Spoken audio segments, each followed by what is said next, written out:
If you grew up before smartphones, your boredom taught a quiet attention. Tonight in this bedroom, Alex hears a nostalgic promise. This calm explainer will show how those slow minutes trained patience and gentle mind wandering, and why keeping that strength still helps. If that beige landline rings in your memory, you feel a quick flashy, waiting for a call, open time before dinner. For Alex, those quiet boredom pauses weren't empty. Between calls, that quick flash of waiting often shaped attention without moralizing devices. On this bench, Alex lets boredom breathe. Your mind can wander, and attention sometimes returns softer after a calm cloud pause. Research suggests mind wandering can help many people link ideas or moods. In quiet minutes, Alex notices that gentle, nostalgic ease. Commutes trained waiting. Alex lets boredom sit beside him. When outcomes aren't instant, attention can hold a calm line a little longer. He notices the breath and simply breathe. Alex breathes steadily. For many people, that quiet, nostalgic rhythm makes choosing patience feel easier. In the coffee line or corner, Alex slows to listen for in-person cues. Tone, pauses, posture. Social calibration gets easier with practice. Phones and device stay aside briefly. That quiet, nostalgic minute helps attention settle. For many people, boredom tolerance turns person-to-person listening steadier. With Maya beside Alex, phones rest distant and aside. This is the bridge, a quiet, easy way to protect calmer attention. We'll come back to the deeper why soon. For now, keep one small nostalgic ritual that lets boredom breathe without blame. Afternoon is where a calmer workspace pays off. When Alex reduces alerts and clutter, attention holds longer between urges to check. Then boredom becomes useful background. Alex takes one steady breath, names a single task, and lets quiet momentum carry the next minutes. A tiny phone-free break works like a reset. Alex intentionally steps away from pings so attention can settle before starting again. 10 quiet minutes at the counter is enough. Boredom has room to breathe, and a nostalgic calm returns without forcing anything. For many people, a few outdoor minutes can steady attention. Alex lets the breeze and drifting clouds reset a busy mind. It's small, but when shoulders drop and breathing slows, your next block often begins with less friction and softer focus. With Maya, phones aside for a minute, turn-taking returns. Alex hears tone and pauses more clearly than when phone bursts grab attention. That quiet start doesn't demand perfection. Boredom pressure drops, coffee chat warms, and presence feels easier to keep without constant checking. In the bedroom, Alex and Sam remember the beige landline. Waiting taught patience, where attention rested quietly between hope for a call. Those ordinary pauses weren't empty. For many people, boredom like that becomes a nostalgic teacher, shaping calm choices we can protect again. Afternoon rain helps Alex draft a simple plan. Phone aside during focus blocks, brief checks after, and one reset to protect attention. Applying it tomorrow matters more than perfection. Boredom can refuel quietly, and the bundle gives you a kinder way to begin. This afternoon, Alex applies the plan. An analog cue, phone elsewhere, one clear task. Less noise lets attention begin settling. Boredom becomes a quiet backdrop, not a problem. A nostalgic rhythm returns as Alex begins a 20-minute block without checking. At coffee, Alex and Maya arrive agreeing on a gentle boundary. Phones stay in bags, so attention warms before conversation takes off. Those first quiet minutes lower boredom-driven fidgeting. Eye contact feels easier, and presence often lasts longer than when notifications break momentum. On the commute, Alex notices the pocket vibration and chooses a brief delay. Simply naming the urge often softens attention spikes. Alex breathes slowly. Boredom becomes a nostalgic quiet again, not a threat. After one stop, he can check intentionally, rather than reflexively. Back at the desk this afternoon, Alex feels attention deepening. Fewer switches mean working memory refreshes during natural pauses, then returns steadier. That quiet rhythm makes progress visible. Boredom fades into background texture, while Alex stays with one meaningful step until a gentle break. A subtle cue appears. Alex glances at analog watch and chooses the page. One practice skip builds trust that attention can hold. Finishing the afternoon block matters more than perfection. Boredom becomes quiet fuel, and the nostalgic calm will still be there after. Evening debrief, Alex and Maya name what worked, tea reset, nature's minute, phone aside starts. Light commitments beat intensity when you want steadier attention. With cups finished and phones distant, the plan stays easy. Keep one daily ritual, one shared check-in, and a quiet weekly review.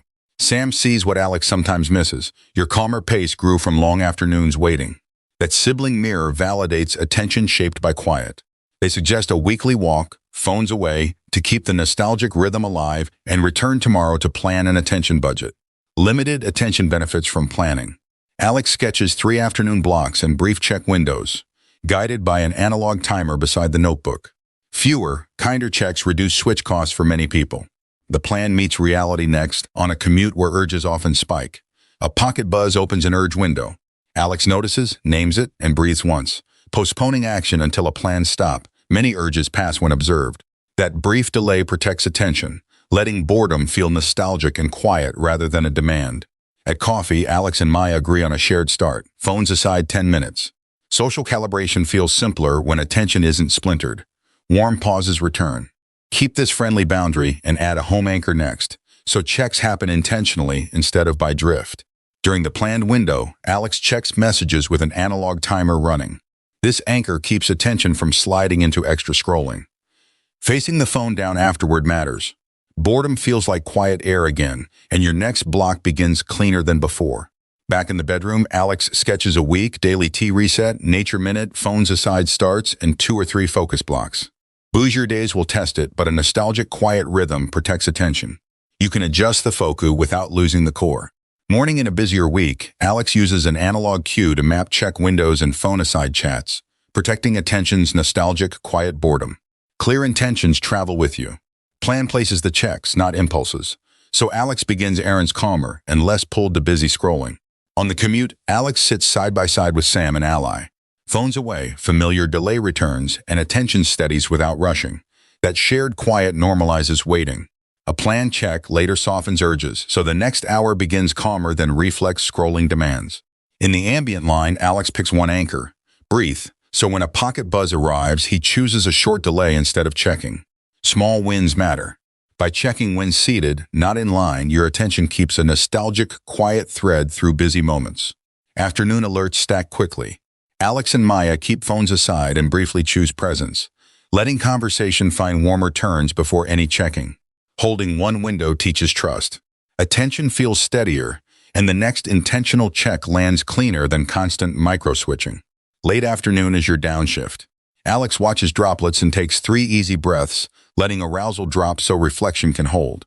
Naming one small win protects momentum. Attention returns softer, with nostalgic quiet available for the next calm step. Night in the bedroom, Alex adjusts the draft. Shorter check windows, 1 extra nature minute, keeping busier days from scattering attention. Gentle tweaks beat guilt. Tomorrow's plan stays flexible, preserving nostalgic quiet while commitments shift and energy returns where it helps most. In soft amber morning, Sam affirms Alex's progress. Both keep phones distant, and commitment to today's work blocks quietly strengthens attention. With that view, Alex checks the plan, then maps triggers before the block, keeping boredom a nostalgic quiet ally. Naming common triggers helps Alex respond calmly. Afternoon awareness reduces reflex switching so attention can gather instead of scattering. He lists cues, places the phone away, and designs a beginning with fewer prompts before starting the next focused block. Choice architecture matters. Alex sets an analog watch, turns on Do Not Disturb, and leaves the phone distant from the desk. Fewer cues mean lighter starts. Attention meets work with nostalgic quiet instead of hurry, then returns to the desk already settled. Amid ambient clinks and background buzz, Alex and Maya agree as allies. Phones aside 10 minutes, so turn-taking feels easier. Presence holds, attention warms, conversation flows, and a nostalgic quiet returns. The next block starts cleaner than if alerts broke it. At the window, Alex lets the mind wander briefly. Droplets move and focus returns softer, a tiny reset many people find helpful. A quiet pause settles attention for the next step. Then the desk gets one clear action, not a scatter of half-starts. In the bedroom's gentle lamp glow, Alex circles tomorrow's first step beside an analog cue, recapping what most helped today. A single line locks momentum. Tomorrow begins on purpose, with nostalgic quiet nearby even when the calendar grows busier. Morning, Alex applies yesterday's cue. Open the circled task, set an analog timer, begin before checking anything. Attention meets nostalgic quiet boredom. Momentum begins to build. After this clean block, Alex will bring an outside view on a phone-free walk with Sam. On the bench, Alex and Sam, gentle allies, keep phones away. Calm, nostalgic quiet reminds you these habits keep attention going. They trade a few updates, noticing boredom never demanded panic. Ally check-ins make the next desk pressure easier. Under afternoon pressure, Alex notices the urge and breathes once. He writes one next line, saving checks for the planned window. That tiny pause protects attention from spiraling. Boredom stays quiet background, while momentum carries the paragraph forward today. In midday bustle, Alex and Maya start phones aside. Group calibration improves, and attention warms faster than boredom-driven scrolling ever could. Small chat pauses feel generous. This ally routine keeps nostalgic quiet available after coffee, before the next focus block. Attention ebbs. Afternoon droplets help Alex sense today's budget, then choose one small action for the next block. A short, low-stimulus pause restores steadiness. Boredom returns as nostalgic quiet rather than noise, so re-entry feels kinder. Early evening, Alex writes one-line wins, then faces the phone down. No blame, just noticing where attention held, even briefly. He sets tomorrow's tiny cue, trusting nostalgic quiet boredom is coming back in the morning to begin deeper understanding. Alex sketches simple boxes for cues and switching. The deeper reason emerges. Attention is limited, so calm and nostalgic quiet reduces costly drift. He places the phone away and designs fewer prompts. Boredom becomes quiet backdrop, and choices feel practical rather than personal blame. In the afternoon rain, Alex lets the mind wander briefly. A cautious cauda minute of steady breath helps attention settle without pressure. He notes one small idea, keeping nostalgic quiet. Later, this clarity supports in-person calibration when conversations demand real-time reading. At a cafe, Alex begins phones aside. Reading face cues builds calibration again, and attention holds warmer turns than boredom-driven checking. Practice across years matters. Present tense listening improves because many real chats train timing long before constant pings fragmented reading. On the bench, morning, Alex and Sam recall open afternoons and slow calls. For each person, patient attention still feels easy today. That sibling view affirms quiet strengths. They choose a weekly walk, then decide on one small daily anchor to keep attention steady. Morning kitchen ritual. Alex sets an analog watch to 10 minutes, leaves the phone away, and chooses this daily anchor action today. Tea, breath, and nostalgic, quiet boredom return on schedule. Attention softens, and starting work afterward feels kinder, not forced today. Night on the sofa, Alex writes one calm line and sets the phone face down, distant. You're invited to keep this gentle attention. If this felt like you, try jotting tomorrow's first tiny step after tea. Nostalgic quiet is a strength worth keeping.